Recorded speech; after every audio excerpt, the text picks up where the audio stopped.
Hi everybody, very welcome to a live stream here on the Mentour Pilot channel. As always, I hope you're doing absolutely fantastic. So today's live stream is going to be a little bit different.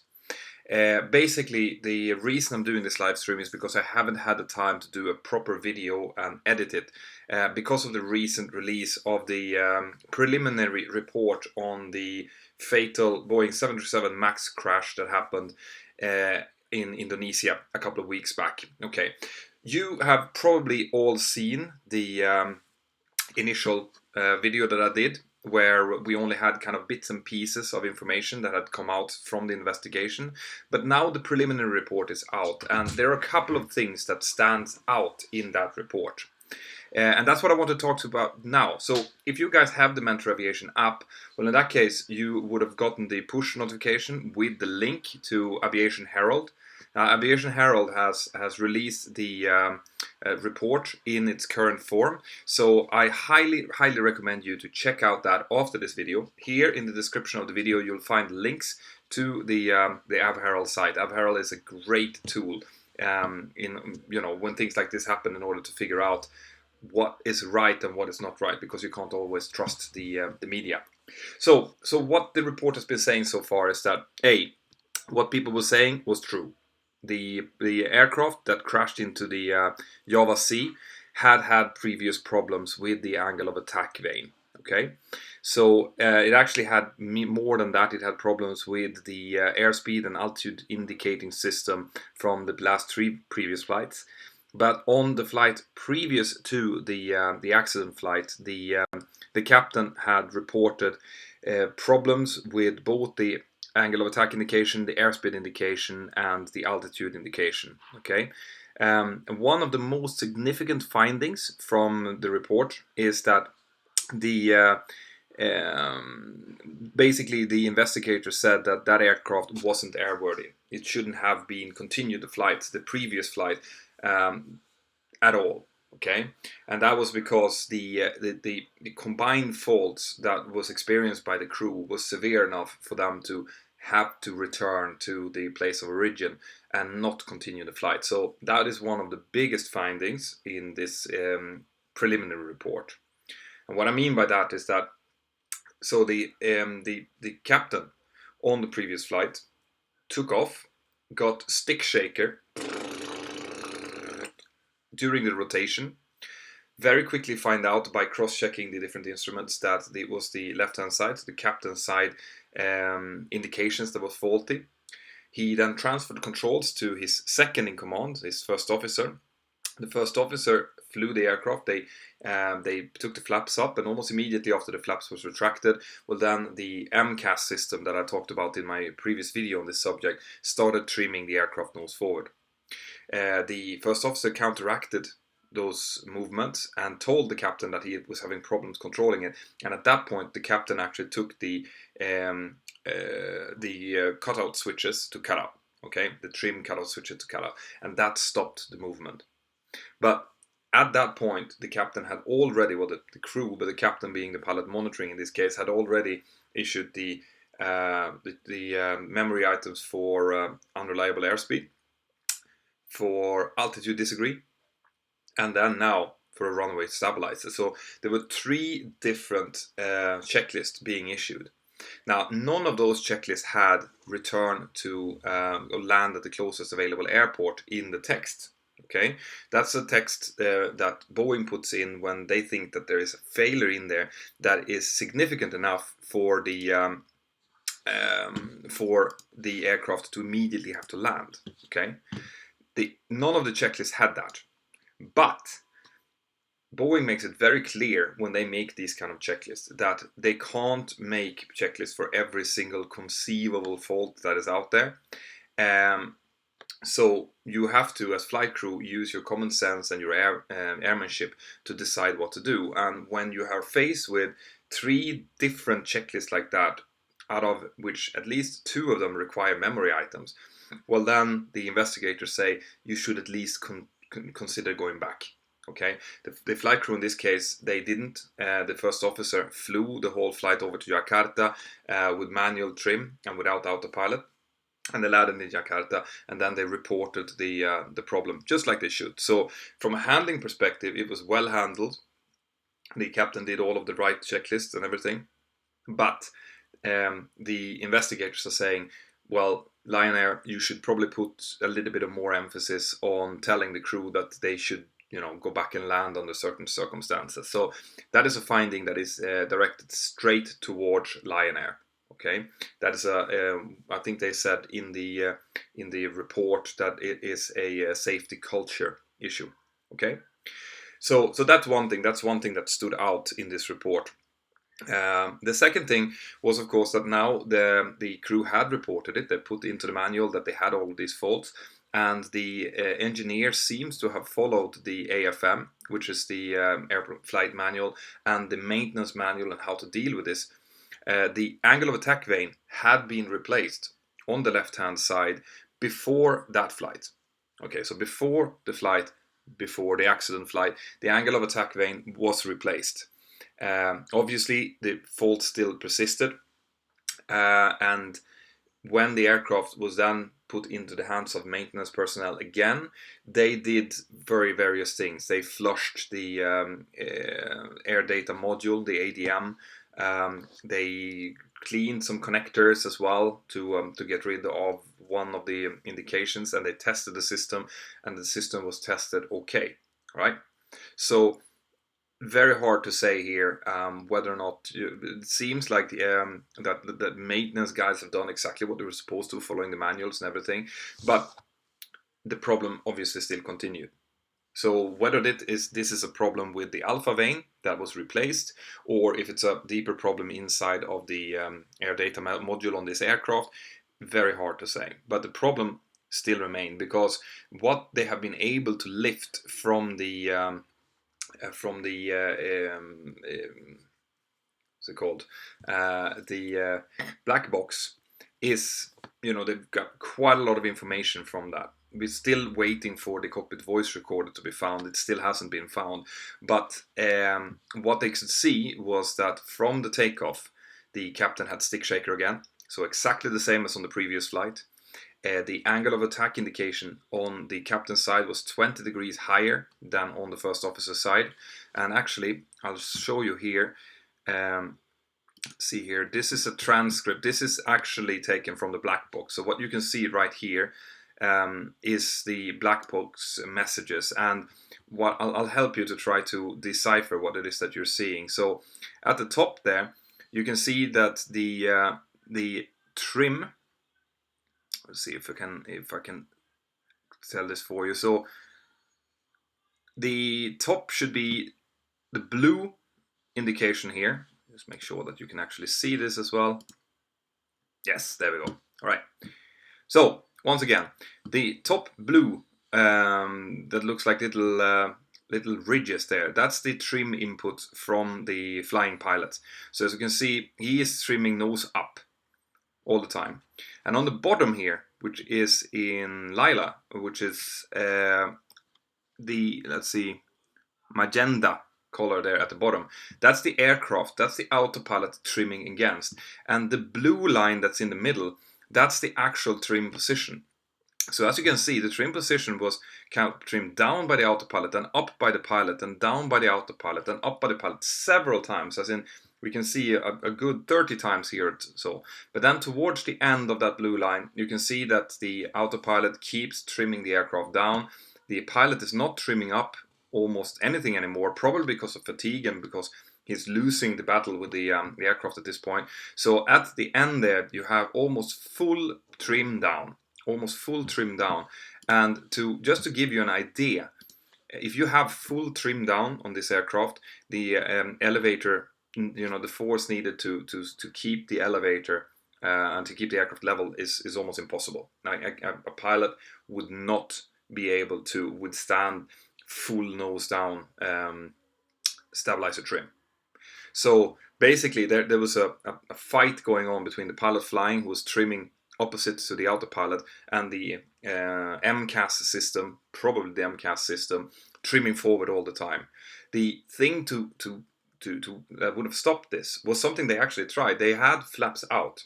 And with flaps out, the MCAS system is not operative. The MCAS system is only operative in manual flight with the flaps up. So when they extended flaps, it stopped. When they took the flaps up again, then the MCAS started trimming again. The other thing that they could have done was what the crew did on the previous flight, which was to do the runaway stabilizer memory items. That would have also stopped it. But at this point, it's very, very likely that the crew was very disoriented at this point. They were sending out messages to air traffic control saying that they needed altitude and speed readings because they had problems with their instruments, and they were confused. That's something that we can be absolutely sure about. And the memory items for a runaway stabilizer was not done. So the MCAS system seemed to have just been continuing to trim forward, until the first officer, which is likely the one who was flying at this point, couldn't hold it anymore. So this is what they had to face. All right, what they did and what they didn't do, and what Boeing has saying about this. They are not there. Well, they're waiting for the final report. They're not saying anything at the moment.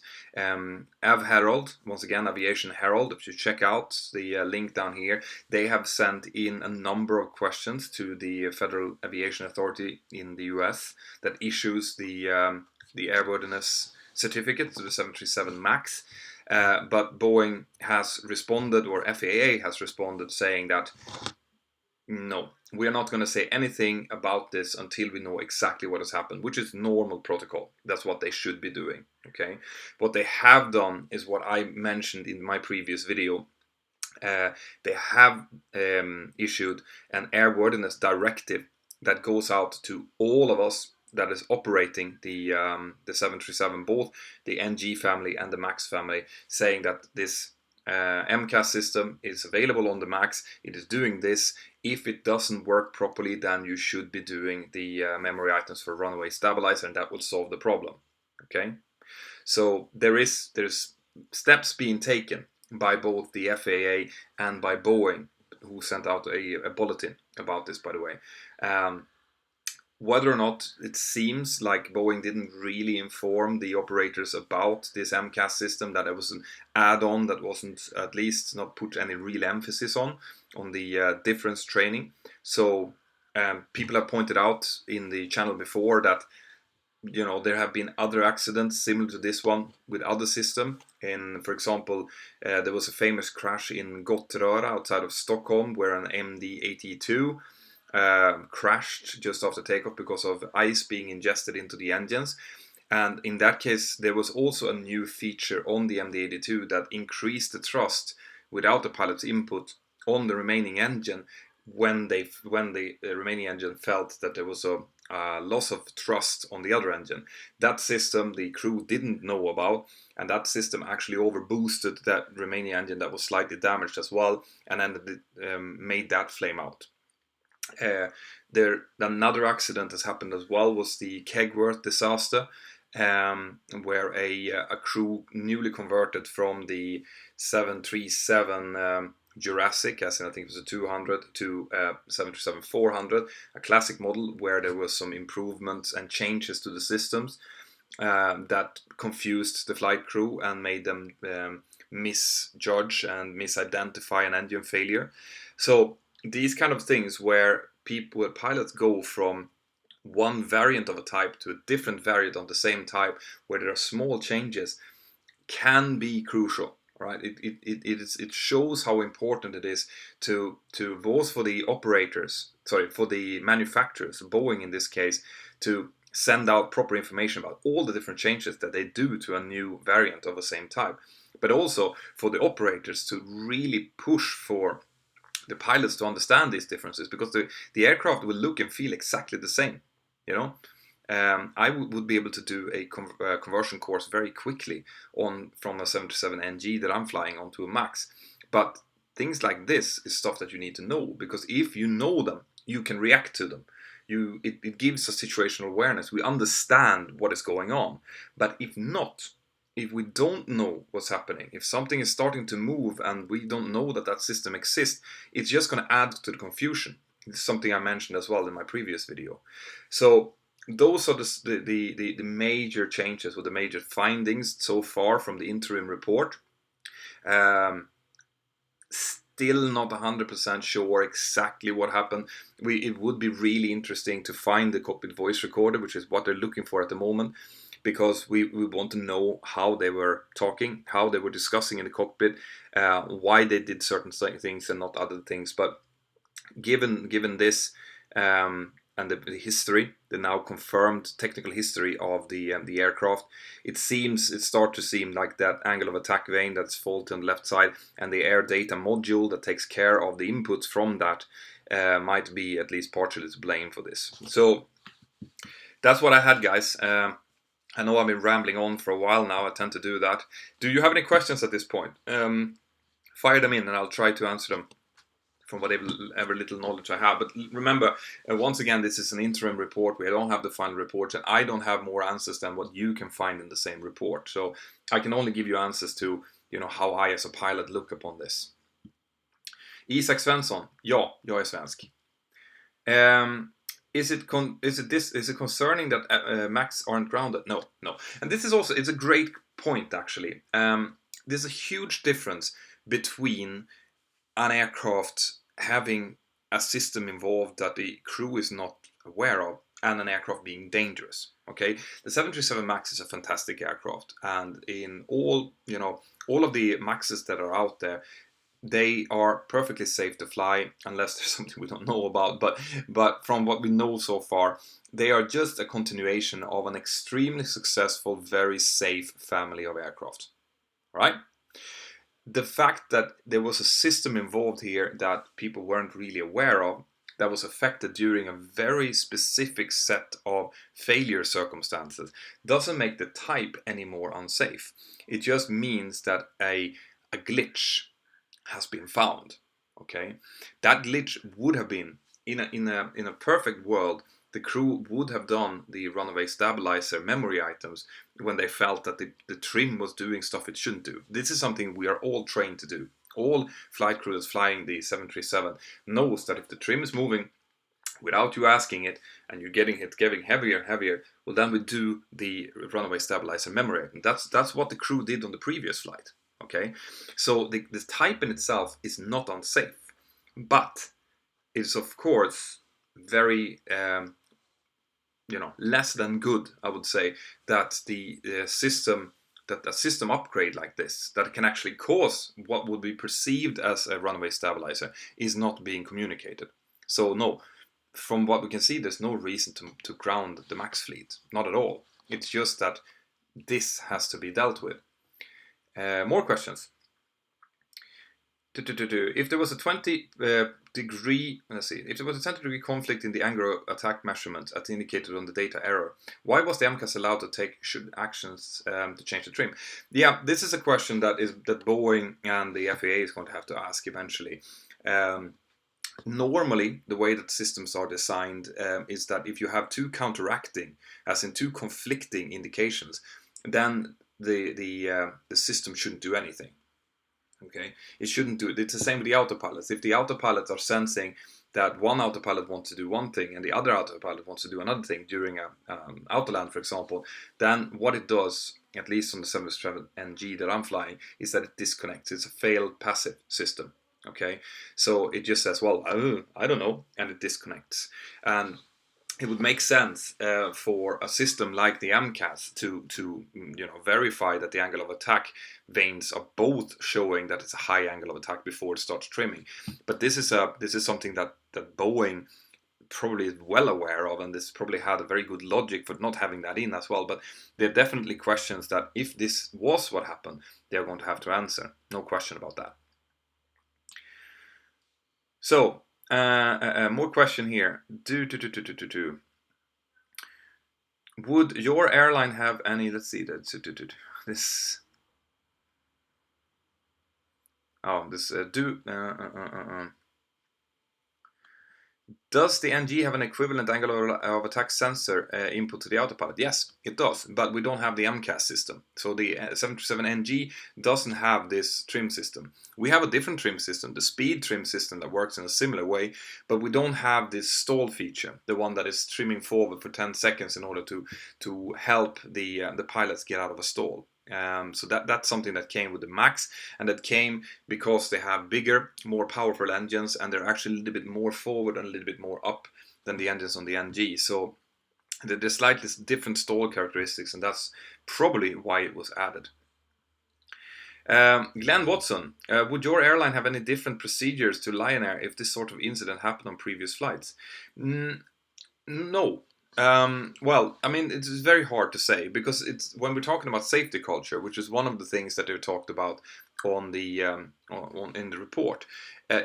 Safety culture it's a thing that you can't really touch. Okay, for example, I can only speak for myself. I can't speak for any other pilots. But if I had 3 different individual faults that would cause 2 sets of memory items to be done, I would definitely go back, or I would land as soon as possible, because sitting, especially since the stick shaker seems to have been activated for the entire flight, sitting with the stick shaker on one side for an entire flight, unless there was some really good safety concerns to continue, I would just return to get it on the ground to get it sorted. That's my personal opinion. Okay, that's always easy to sit here in a chair in a hot, nice room to say what I would do and what I wouldn't do, but my company has always pushed safety before anything else. So whenever a pilot feels that safety is an issue, then we should do whatever it takes to maintain the safety of the aircraft. That is absolutely paramount. So whether or not I would do anything different, the maintenance department, they only find faults. They go in, they check what fault messages they have, they listen to the pilots, and then they fix it according to that, and they do the required tests. So I think the maintenance department would probably have done exactly the same in all airlines that is involved in something like this. More questions then. Does an Airbus give similar systems to MCAS, especially since Airbus has a fly-by-wire system? I believe that they have similar systems. Now, Airbus I'm not too familiar with. I haven't flown Airbus myself, so I can't really speak for Airbus. But Airbus, it does something different. Airbus have a very high level of automation. And if Airbus gets a questionable info from its sensors, it goes into, don't quote me on this, I think it goes into something called alternate law, which is basically it hands over the controls to the pilot, saying that I don't know what this is, you fix it, which is what happened on the Air France 447, where they went into alternate law because they had wrong indications on the airspeed, but the problem there was that the pilots didn't recognize the stall conditions they were getting into, and the pilot flying kept the stick back, basically keeping the nose high in a stall condition all the way down. So there it was a different set of circumstances that caused this, but there's never any one problem that causes things like this. It's always a chain of events that lead up to a horrible situation like this. You can't blame one or the other. It's always going to be a chain, and it's that chain, whenever something like this happens, it's that chain that we, the airlines, the training departments, the manufacturers, have to sit down and like, okay, how do we put a barrier in? How do we put something in that stops this from ever happening again? So these things are really tragic when they happen. They are really tragic. They shouldn't happen, but we always try to learn as much as we can from these kind of tragic events. So there's a question here that intrigues several people. Jeffrey, let's see if I can find Jeffrey Robbins. How do you think you would have reacted? No, it's a very hard question as a pilot. You can only speculate. Okay, I have been lucky enough, touch wood, to not have horrible problems like this happen, but I've had smaller ones, and the main thing is to try to remain calm and to try to compartmentalize up the problems, to try to solve the most important thing first, and then get it down to the smaller problems. So the first and foremost for any pilot all the time is always to fly the aircraft, right? Get the aircraft flying. Can I hold it? Can I control it? And in this case, the trim is absolutely paramount, because the pilot flying would have sitting there with more and more back pressure needed in order to keep the nose up. And whoever you are, if you have had only 200 hours in the 737, you know that when you feel more back pressure or forward pressure, you trim it. Okay, that's what you have to do, and this is what these guys did. He was trimming and trimming and trimming and trimming and trimming and trimming and trimming and trimming, and the thing kept trimming.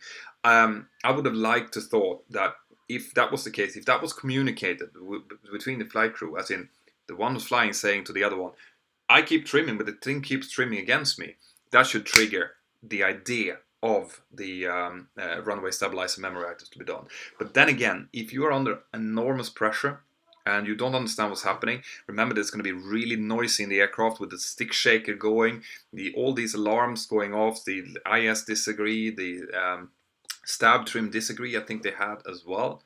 Or it was field diff pressure maybe. Altitude disagree, stick shaker, they're at low altitude.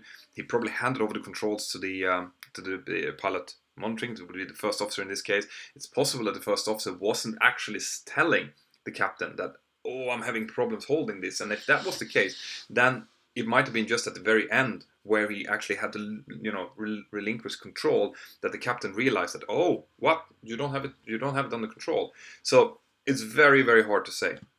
It's depending on the situation completely. These were two very experienced pilots flying this. So the captain had 6,000 or 7,000 hours, and the first officer had more than 5,000 hours. So it's very hard. I can't say how I would react. It's as easy as that. Okay, cool. So Paul Hester saying 100% Boeing issue.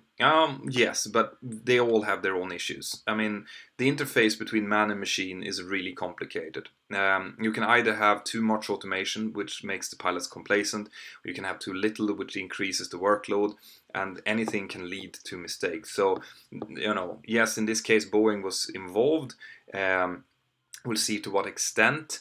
But playing the blame game and saying that this is Boeing's fault, this all is Boeing's fault, is not going to happen, because in any point there will always be a checklist line saying that, listen, if you have stabilizer run away on you, you do the memory items, that solves the problem, even if it's the MCAS or if it's another system involved. Right, cool. More questions then.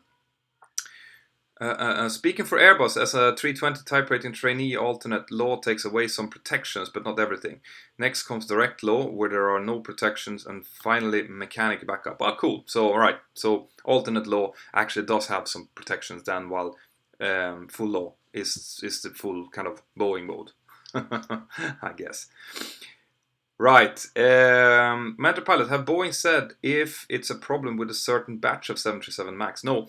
And the thing is as well here, that how you can buy an aircraft, sorry, how you can buy a car, which we refer to as a lemon, all right?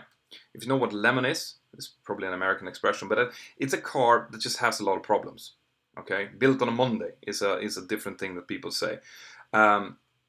This is the same. It shouldn't happen. It should never happen in the aircraft industry. But you will have, maybe an individual that was fitted with a batch of, one faulty angle of attack vane, or that something has happened where that aircraft has more problems within a certain area than others, and that is not a batch problem. It's a problem with that individual and with some individual part. This can happen all the time.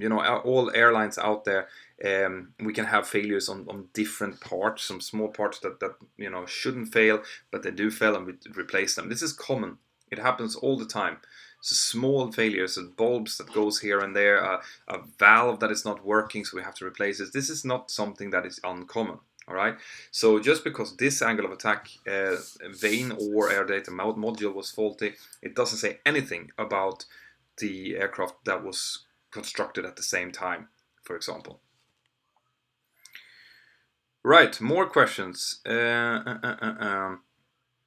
So I see every type of video is doing a fine job moderating the chat. Thank you very much for your help.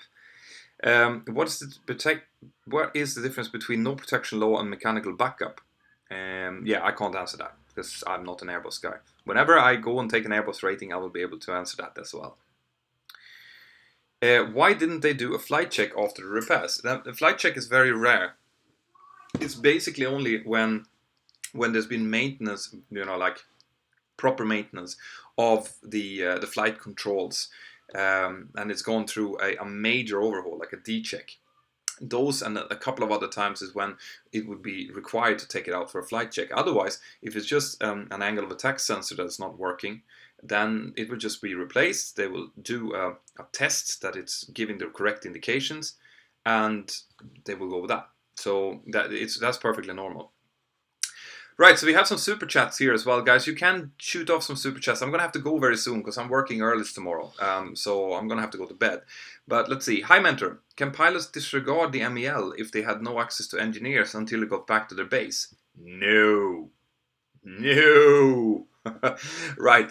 The way it works is this. Okay. The MEL, that's the minimum equipment list. That is a list of things that needs to work for the aircraft to be dispatched. As long as the aircraft is standing on its before the engine start, before it's starting to move, the MEL is governing completely. So if we have a failure of some sort in flight, for example, and we land, we would have checked the MEL already in flight, because in flight the MEL is not governing. The QRH, the Quick Reference Handbook, is governing in the air. But when we land, as soon as we park the aircraft, the MEL is king. So we take it up and the MEL say, you have to have this in order to depart. That's it. The aircraft is grounded until an engineer has looked at it. It doesn't matter where you are. They will have to fly an engineer in if that's what it comes to. So that's happened to me several times. I've actually had I've had a minor malfunction. You come down, the MEL says, no, you actually need the system to be working properly for you to depart, right? I call my maintenance department, great maintenance department, and they say, well, yeah, just stay there, put it into the tech log, and they've taken a Learjet and they've flown out an engineer with spare parts to fix the aircraft. That's how it works. You cannot, under any circumstances, depart with an MEL restricted item just because you don't have engineering. That is not the way it works. But it's a great question. I'm glad you asked it. Right, so Cliff Bartle, do you think the 737 has gone too far with the MAX and its much bigger engines? No. No, I don't think so. I think it's a step in the right direction. I think the reduction in fuel is crucial to make it more economic, to make it more environmentally friendly, to make it less noisy. All of that is great. This is the way forward in the aviation industry. Hopefully we get to electric engines at some point. But I don't think so. I think it's probably a brilliant aircraft. Everyone that I've spoken to who's flown it says it is great aircraft. This is an unfortunate event in every single way of the meaning of the word. But it hasn't reduced my confidence in the type itself. Okay, that is it. Let's see. If you have any more questions, guys, I am going to finish this off now because, like I said, I have to go to bed. There is a new video coming out on Friday, as always. I will try to do a live stream again, a proper live stream where you can ask your questions, as always, on Sunday. Get the Mentour Aviation app, guys. If you haven't got the Mentour Aviation app, shame on you. If you like what I'm doing, if you like these kind of things, then the Mentour Aviation app, I go in there every day myself and I answer questions and I talk to the guys in there in the chat.